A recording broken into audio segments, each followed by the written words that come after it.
You've had the chance to work through several typography theory lessons, but I wanted to take a quick pause to let you know your options. If you're enjoying the design theory section, I would encourage you to keep moving through this section. There are some really great color theory and layout lessons that lie ahead. There's even a new grid guide resource that you do not want to miss.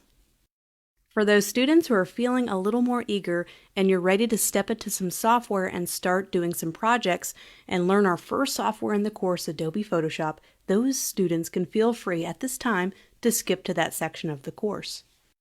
If you do decide to start diving into the software about now and the project sections, I still encourage you to come back at a later date and finish up the rest of the design theory lessons, as they really help build that design foundation when we start to put together more complex projects toward the middle and end of the course. If you have a moment, I would love it if you left a review. Reviews help keep me going. I also feel free to reach out anytime with suggestions you might have.